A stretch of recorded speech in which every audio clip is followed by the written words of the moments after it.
It's that time again where we bring our thoughts to the threshing room floor, separating wasteful thinking from those thoughts that bring about fruitful living. Welcome to Sanctuary for Thought podcast. Let's get to it.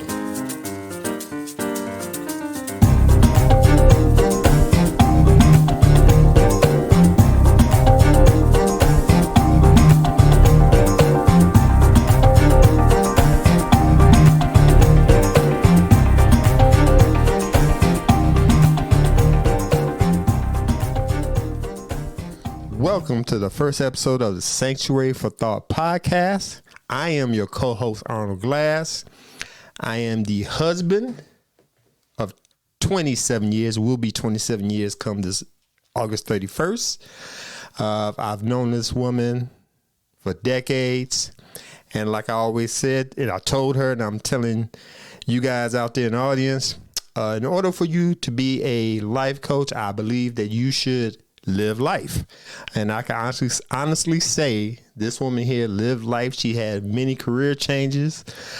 She's been everything from database analyst, substitute teacher. She taught dance, tax preparer. She raised our two daughters, which are grown now. So if like I said, to me, off record, in order for you to be a life coach, you have to live life. She's done that. And she did it the professional way. She got her she is master certified professional coach through the Certified Life Coach Institute. She also has her master's degree, excuse me.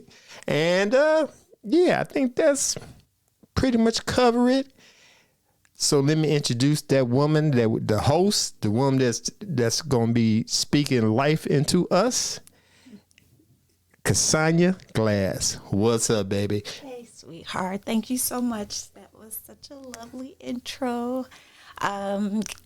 Good afternoon, everyone. Depending on where you are when you listen to this podcast, whether it's morning, evening, afternoon, just want to say hello. Thank you for welcoming us into your day. That is a privilege for us to be welcomed into your day. Yes, I am a professional life coach. I am a transformational thinking life coach. I believe that everything starts in the mind. It really starts in your mindset, and wherever you want to be really starts with the renewing of the mind. As a life coach, I am determined to aid people in moving forward in their lives. I'm not a therapist. I am not a mentor or a counselor. I am a coach. I am here to help move you forward. Not so much to spend time on your past unless it's something that we just need to get out in the open so that we can just kind of bring out the truth so that we can move forward. And from there, we just work on getting you centered, getting you mindful, bringing about self-awareness, accomplishing this through putting in new routines and patterns in your life, sharing of knowledge, doing some self-exploration and putting into action, identifying some mental strongholds and some self-sabotaging habits. So that's what we're after here when we do our life coaching, or what I'm after when I do life coaching sessions. And as my husband stated, yes, I have lived life enough to a point where the very first podcast that I wanted us to do was to concentrate on survival mode, which most of us are in. And that's what I have tended to live my life in a survival mode for 90% of my life. Mm-hmm. Not even realizing I was in survival mode, just thinking that I was past, trauma past the challenges, reaching some of the accolades and accomplishments, like you mentioned. Hey, I was able to be a database administrator, do some teaching here and there, have my beautiful daughters, not realizing that I was still trying to just survive. So I think many of us don't realize where we are, and that maybe you do need a little bit of perspective until you sit down with someone or listen to this podcast or even sit with a coach. So that's the benefit of a coach. So a coach basically is someone that is able to help you see a different perspective. It gives you an opportunity to allow someone to look into their thoughts, to allow them, to prompt them to explore their thoughts, to look into their thoughts, to see things from a different perspective, because most of the time you can't see it if you're in it. You can only see it if you're on the outside of it. Mm-hmm. When you're in it, it's hard to see what's going on, versus if you're on the outside, you can, like, everybody can see this. Let me throw this out here. You hear the term projection a lot. She's projecting her issues onto me. She's projecting. That's because when you're projecting, you are projecting from a standpoint of, I can see what's going on in front of me, but I really can't see what's going on in the inside of me. We do use some terms flamboyantly, in this day and age. They kind of throw them around. But the thing about projection is it does hold truth. Okay. Because you really can't see anything when you're in it. Sometimes you only can see it when you're outside of it. So you're dealing with someone, but you can see that someone else is dealing with something that you really haven't gotten a handle on. So most of the time you project what you need to get a handle on yourself onto someone else, because you can see it so easily in someone else, where you can't see it so easily in yourself because you can't turn inwardly. Well, with life coaching, we give you that opportunity to turn inwardly a little bit. We are not therapists where they let you turn inward, go backwards. Let's go back a couple of steps, a couple of years. Let's go to your youth and let's pull up everything and kind of deal with that. That's not what we're after here with life coaching.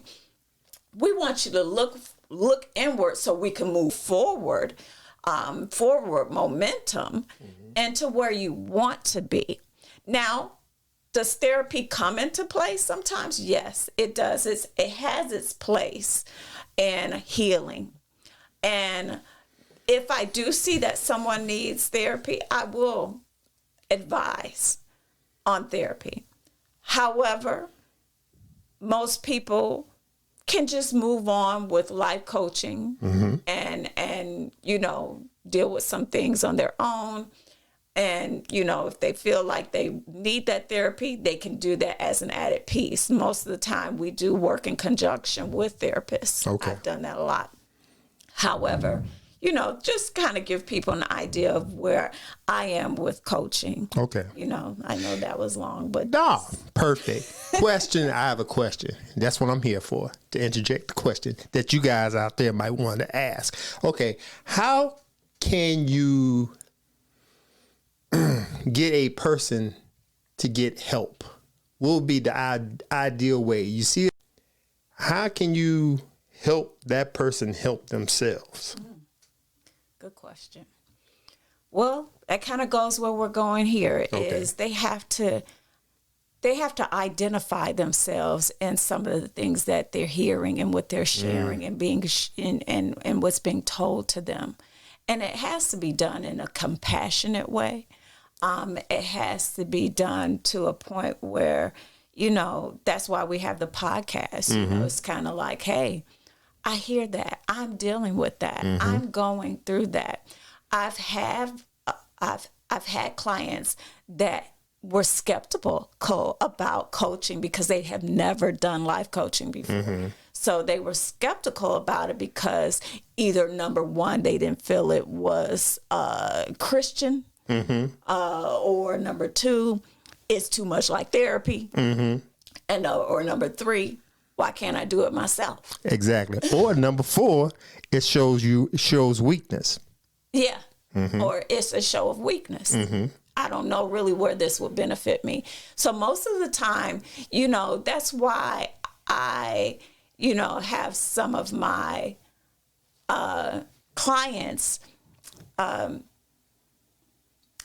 use this as a ministry tool, actually, for some of my clients. I give them little free cards to, if they see someone that they want to minister to, that they feel would benefit from life coaching because they've never done it before. I've given them a card where these people can get some sessions for free. Oh, okay. And to hand it to someone and say, hey, I know someone, I've been through it. It's a good ministry witnessing tool, and not just for my coaching, but just as a witness, as a way to go and share and to help and to sow into someone's life. And so I give them cards where they can say, hey, you may not have the funding to do this right now, but I want to bless you with this card for some free life coaching because I have been there and I know that this would bless you. So those are ways, that people you have to kind of build a safe zone, which is what life coaching is about too. Building a safe environment for people to feel like they can come and share themselves, share what's on their mind without being judged or without being condemned. So that's another thing about life coaching and why a lot of people really like it, because it's a place where it's their sanctitude. That's why I like it called Sanctuary for Thought. It's a safe place. It's a sanctuary for you to go and explore your thoughts. They have to feel like there's a safe place where they can be themselves, where they can divulge, and where they can question some things. So, you just have to kind of witness to people, just like as you witness to people about Christ, you have to witness to them. You have to be a walking example as well. So that's why I do want to start out with talking about survival mode. Let's do it. All right. Well, survival mode. What is survival mode? Well, survival mode, I like to say to first start off, is that it's nothing wrong with being a survivor. It is. I am a survivor. All of us, most of us are survivors. Survival is where you find your resiliency. So being a survivor, there's nothing wrong with that. We've all been through some type of accident, maybe devastation, traumas, some breakups, anything that had just caused us some sort of sadness or devastation or trauma. And we've overcome it. And so as being an overcomer, you've survived, okay? You've shown and proven your resilience. But many of us are just at a standstill at that same place where you are surviving. You've survived something, but now you are just at a you're at a standstill. There's really no way that you have really moved past it to thriving and growing, So I I think I just really want to identify just being in that survival mode a little bit more and just kind of talking through that survivor's lens that most of us are looking out of. You know, let's take, for instance, just for example, survivor lens. Okay, hey, somebody lost a job and they took on a couple of jobs, right? And right now, they're still taking on about 3 jobs right now because, you know, I don't want to go back to that place of being in a hole. So being in the red, you know, living check to check. Exactly. So I'm just going to continue my life with these 3 jobs. However, you know, I'm not finding a break. I'm not finding rest. I'm not even able to enjoy my life because it's consumed with the 3 jobs. And that's how I coped out of getting out of that hole, was doing this 3 jobs and feeling like I have to work 3 jobs for the rest of my life. You're right. Survival mode also is not really living out your purpose, not really feeling like you're living with a meaning. You're just living, not really with a meaning. I have a lot of coaching where I coach people into identifying their vision for their lives, identifying the purpose. And you know, I like to call people who are in a good job or not. Let's go to another type of survivor. Okay.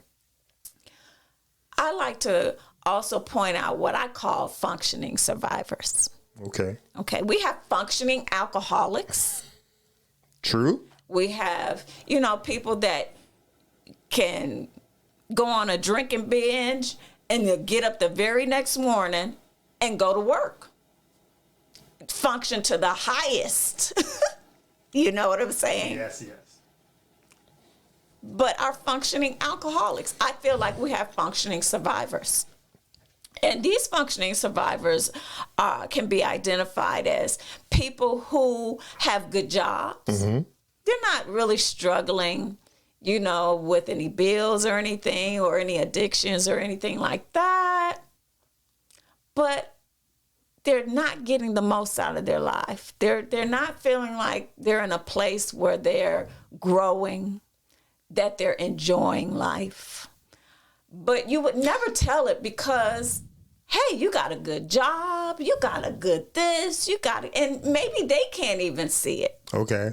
But they aren't really feeling, because you really are either surviving or you're thriving. And thriving is growing, enjoying, building, constantly growing and constantly going forward. Okay.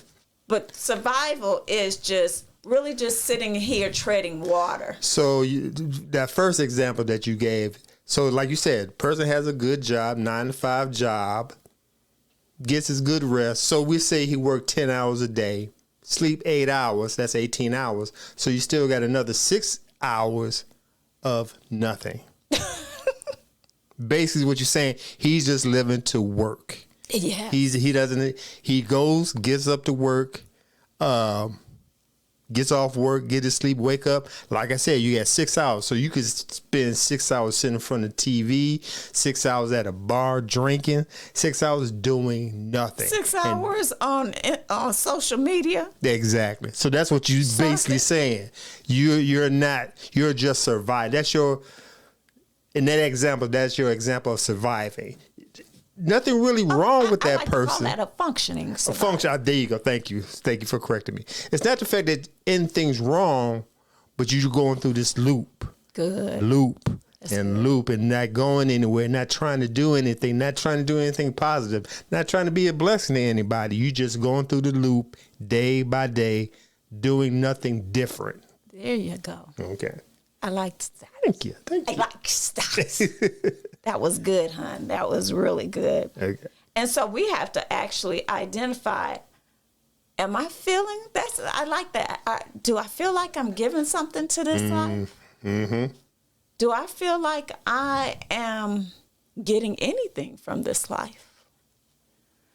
Am I feeling like I'm just coping, you know. And you know, many of our survival moments we've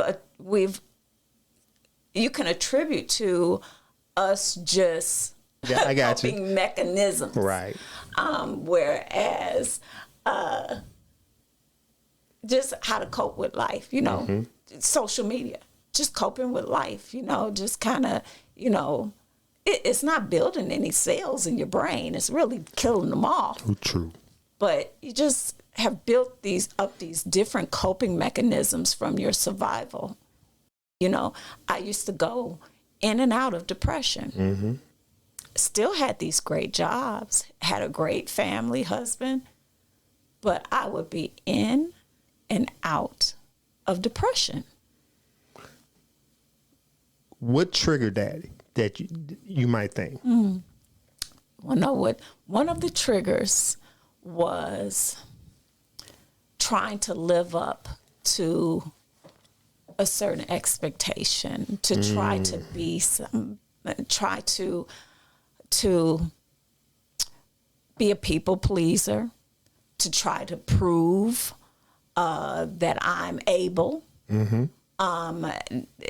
It really was a lot of strain, mental strain that I was putting on myself in regards to some things from the past, you know, where I did have to go get some therapy to deal with, you know, some past situations.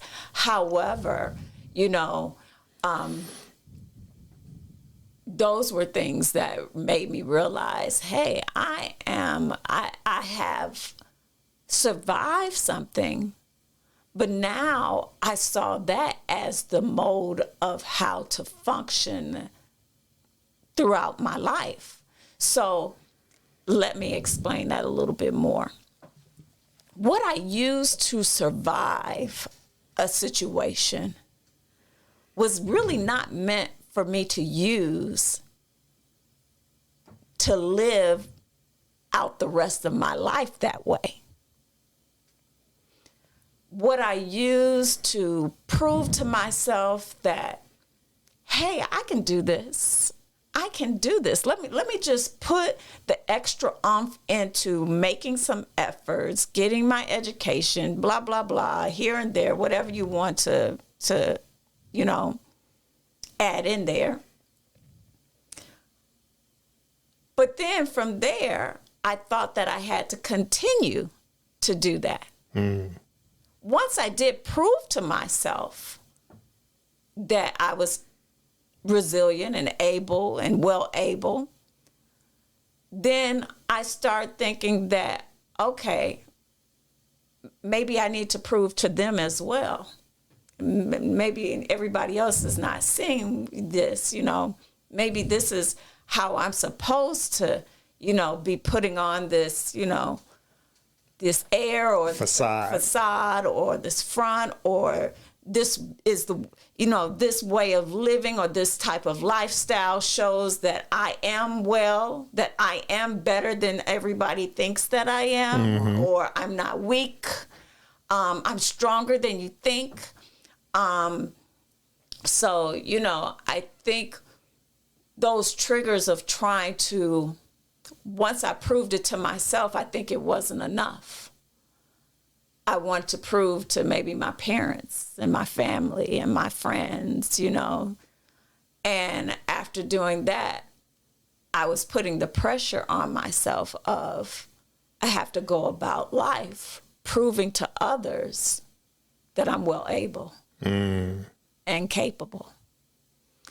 And that's where the pressure came. Okay. That's where the depression came. Not getting the response from people that you want. That's also where the pressure came. So there's various ways that, you know, you build up various coping mechanisms. You know, let's go to another possible coping mechanism. You know, maybe from a breakup, you start dating a lot. Because, hey, you want to show yourself, hey, I can get somebody else. I get it. I'm there with you. It's nothing wrong with dating, but excessively. Where you can't be without a man or you can't be without a woman because it doesn't look good. Makes you feel unwanted. So my thought is I need to keep a man on my arm or a woman on my arm because that shows people that I'm wanted. I'm desirable. And so that was a coping mechanism maybe to get out of a breakup or a divorce or whatever the case may be. So you have to identify some coping mechanisms that you acquired as you were coming out of a tough situation that maybe helped you at the moment, but was never meant for you to continue to live out. Let me ask you a question. Coming out of going through a breakup, you have your next boyfriend, girlfriend. Is there a chance you bring in the residue from the old boyfriend into the new boyfriend, as if to say you might have a certain type of PTSD, where it was so traumatic you will not want that to happen again with your future relationships?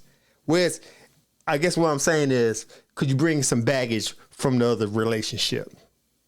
And how can you not avoid bringing that baggage? Not saying it's bad, but you kind of restrict yourselves with your new relationship because of how the old relationship went. Where I get trust. I guess it's a trust factor. Is there a way you can renew yourself so you don't bring baggage in from the past relationship? I think that's where it goes into the need for maybe some self-exploration, some inner exploration. Okay. Maybe dating. That's why I said, I'm not saying that dating is a bad thing. Because dating helps to maybe help build that confidence that you're lacking. And so you take a date on and just get some confidence. You're not looking for a marriage. You're looking for right. Confidence. Gotcha. You almost have to be very intentional. Platonic. Okay. But, that's why you have to be intentional. Intentional is another word that I have allowed myself to place on myself, to use throughout my life in this next journey of life. And that is to be intentional, not to just do things to do it. And let's talk about that dating. So being intentional on dating is you come out of a relationship, but what are you going into the next relationship expecting? Are you going in the next relationship to expect a marriage after just coming out of maybe a tough one? Or are you just going into a relationship just to renew some confidence within yourself? Be intentional. Know what your intent is. And so let's say that you did and you came out and got some confidence. You got a new friend, a new person that you companion or someone that you can speak with, talk over things with. But there's never that time that you should lose track of self. And this is why we do coaching, because it gives you a chance to come back and do some exploration of self. Bring about self-awareness. Bring about mindfulness. Let's be mindful of ourselves. Never lose track of yourself, And, so I think that you can date. You can go into another relationship. There are some things that you have to be aware of. We love to watch. My husband and I love to watch Us. I'm Ready to Love. Yes, I admit. Yes. And I think about the young lady that we just saw that was, that the guys kept saying, she just came out of a bad relationship, and everything. And she just needs some time to heal. And sometimes we want to prove to people that I'm healed. I'm good. I can go into the next relationship. I'm good. And so, that's when you have to be intentional in regards to, that young lady. One thing I would say to her is, I'm not saying that she shouldn't have gone and tried to date. Mm-hmm. Hey, she may have needed a little confidence booster. Right. But being intentional, are you going to the date to look for another husband that are you really ready for? Mm-hmm. Or are you going into the date just to have another companion, another friend while I work on myself? While I work on another piece of myself before I give myself into a full commitment again, because, people can see, Exactly. Let me just interject. First off, don't act like I'm the only guy that watches Ready to Love. Yes, I do watch it with my wife. We have our little Friday nights, Saturday nights where we sit down and watch it. But don't act like I'm the only one out there, first of all. But I digress. But back to the young lady you was talking about, going back to what you were saying at the beginning. There's times where, you're going to jump out there, but people see you see your demeanor, see what you're saying, see your reactions. Just like you say, I can't remember that young lady name out there, but you guys know what I'm talking about because y'all watch the show. But anyway. Let's not call her name. I don't want to call her. Okay, fine. But the young lady. Because she could be representative of many young ladies. Gotcha. I'm not knocking you trying. And like you say, she wasn't ready to love, but she needed to go out there and try. But the gentleman that was on the show, they were stating on the show that, you know what, she's jumping out there a little bit too quick. Nobody really wanted to, how can I say, to get to know her better, I guess the best way to say it. They just know that she wasn't ready. She had trauma shown on her from her last relationship. And I think she was married. She been divorced a year? I can't remember offhand. But you could tell, you could look at her and say that she wasn't ready. Not saying not to go out there and have fun, entertain yourself and all that stuff, but not really ready for another close relationship. Don't you say? Yeah, I feel like that's a great coaching opportunity. She would be a great one to coach in regards to bringing her back and saying, hey, how did that experience go for you? Right. Well, I just kept hearing this, that, and the other. Well, tell me, explain to me, how did your conversations go? Let's talk about that. Mm-hmm. What were some of the obstacles that made it tough for you to move past what some of the men were saying to you? What was some of the things that you felt were common in your discussions with each of the men that you met, which was a great experience, actually, because it let her kind of go around and meet different men and different scenarios. And, that's when you would say, so what was the common conversation with each of the men that you had? And why did you feel comfortable to talk about certain things? What would have been the best route to take?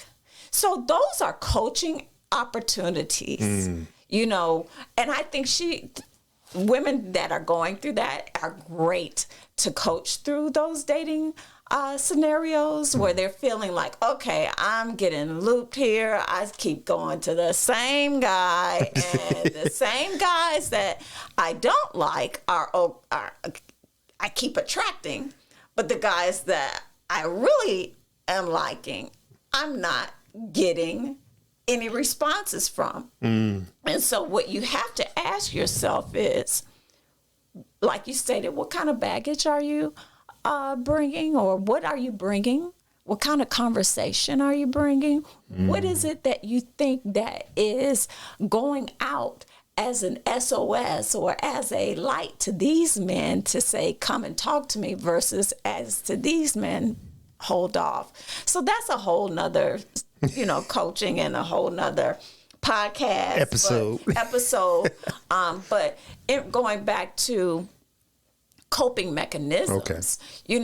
I think some of our coping mechanisms can also come out in our dating as well, if you want to really be honest about that. Some of the ways that we cope with situations or adverse situations or uncomfortable situations, which can arise in a dating scenario and in a dating, environment, can also turn off someone. And can also, kind of withhold forward momentum in a relationship. It's a lot of our coping mechanisms can do that. Coping mechanisms can be eating, comfort food. A lot of coping mechanisms can be watching TV. Some of the coping mechanisms can be also being isolated. It doesn't mean being introverted. Isolation and introverted they're not the same. Isolated is an intentional, I just don't, there's a difference between allowing yourself to be isolated and being an introvert. Gotcha. And so what's the between a hermit? I said isolation and introvert. Okay, my fault. He's ready to go to hermit. You're bringing in a whole new type of person. No, everybody know what a hermit is. What is? No, I'm not gonna ask. Okay, don't go down that road. Okay, I got you. So yeah, isolation is more so. Isolation is more so. It can look the same like an introverted person, but isolation more is escaping. You are escaping a situation. You're escaping dealing with something. Introverts can handle situations. They can deal with situations and come back and replenish. That's kind of how I see an introvert. Okay. Is that, they're dealing with situations, but then again, they get their replenishment from, kind of some alone time, some downtime. But isolation is totally not dealing with the situation, running from it, escaping it, unable to handle it. So, those are different coping mechanisms I just wanted to point out here today. This is Cassonia of Sanctuary for Thought Life Coaching, your transformational thinking life coach, here to invite you to allow me to partner alongside of you as we generate self-awareness and inner growth by identifying mental strongholds, limiting beliefs, self-sabotaging habits, revealing inner potential within that is necessary in moving towards your personal goals, vision, and purpose. This alliance contributes greatly to your personal self-development in the following areas: self-awareness, mindfulness, personal growth, improved clarity, new perspective, positive thinking, and thriving mindset. Visit me at sanctuaryforthoughtlifecoach.com. Book a free discovery call today.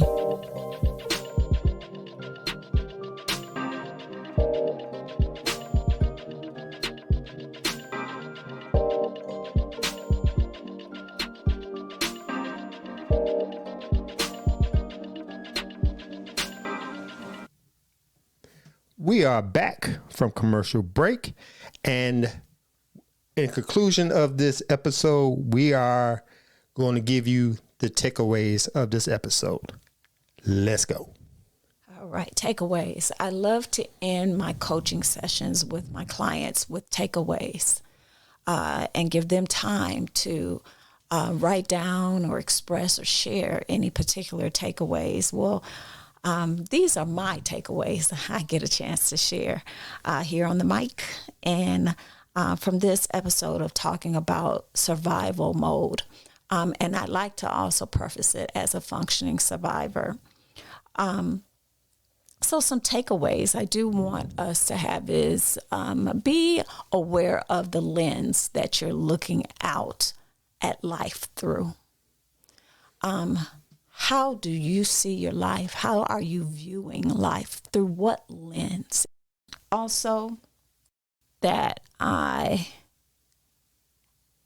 have is our coping mechanisms were used to help us get through a tough situation. Many of us have used those coping mechanisms to handle any and every problem in our lives, and that's not what it was meant to do. Mm-hmm. It was only possibly just used to help get through that particular situation, place in life. Temporarily. Many of us have been possibly in abusive situations, but not all of our relationships will be abusive. Mm. So we cannot operate in every sector of our lives as though it's an abusive situation. Agreed. Or that it's an attacker. Mm. I've been in those situations. So, I can't address every situation the same way I would have addressed an abusive situation, because it's not the same. Gotcha. And that's where you have to go and ask yourself what kind of assistance I need to get through that. And don't be ashamed. Mm. That's another takeaway. Get the help that you need, whether it's a life coach, a therapist, a friend. You have to be able to have a safe place. That's another takeaway. It's important for each person in our life, in this world, to have a safe place. If you don't, find one. A safe place where you can be vulnerable, a safe place where you can be yourself, a safe place where you can share and explore some inner thoughts without judgment. That's important. And that's where I think coaching came to be, is because it came out of the need for people to have a safe space and for someone to have your best interest at heart. And that's what most coaches, if I can say for myself, is I have the best interest of the person at heart. So another takeaway, let's see here, is that I'm not thriving, then I'm just surviving. Mm-hmm. There was that episode of that movie. What is it called? With the bodyguard guy. He was the lifeguard. You're talking about The Guardian? Yes. Okay. The Guardian. So in that movie, it was really good in regards to talking about, this survivor and him really understanding that he was in survivor mode versus thriving. You can't, you're either one or the other. You're either growing or you're stagnant. And when he went to deliver the divorce papers to his wife, he said that he talked about those that are trying to survive in the water, they usually end up holding someone else down because you're trying to survive. Right. You're just trying to tread water. And if you end up, connecting with somebody else, you're actually bringing them down, trying to get up above the water. Mm-hmm. So survival mode is really something you want to be aware of, because like when we talked about the dating experience, you you want to be aware of whether or not you're just surviving or whether it's time to thrive, because you don't want to be bringing someone else down just so your head can stay above water. Correct. So that you're just treading water, just trying to stay above water. I guess as a lifeguard, they tell you, don't get to someone that's just thrashing around, because you'll drown with them. Mm-hmm. They'll bring you down with them. So, let's identify whether you're thriving or surviving. And one way to do that, do you feel like you're stagnant? Or do you feel like you're moving forward or growing? So those are my takeaways here. I do want the next thing for us to talk about is, how do I know whether I'm thriving? Let's talk about that next in our next episode. Sounds good.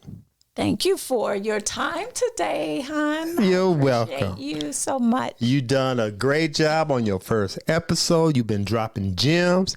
And I just want to ask my wife, if you don't mind, on this episode, let me drop a gem of my own. Sure. Okay. Please do. And it goes like this. When you start loving yourself, life starts loving you too. By keeping your vibrations high, you'll attract more opportunities and blessings into your life. That's good. That's good. So, once again, congratulations to my beautiful wife on her first episode. Hope you guys been receiving all these gems she's been dropping. Let everybody know how they can contact you. Give your socials out, baby. Oh, okay. Well, please visit me at sanctuaryforthoughtlifecoach.com, all one word. You can also send me an email at info@sftlifecoach.com. I'd love to hear from you. And before we wrap up here today, and also visit me at some of my Instagram. I got you on that, baby. Let me add up into that. On Instagram, you can follow her at SFT_life_coach. And on Facebook at Sanctuary for Thought Life Coaching. Oh, love it. Thank you. And let me end here by saying, the way that you think determines the decisions that you make, which drives the roads that you take. We love you here at Sanctuary for Thought Life Coaching. Take us out, Glass. God bless.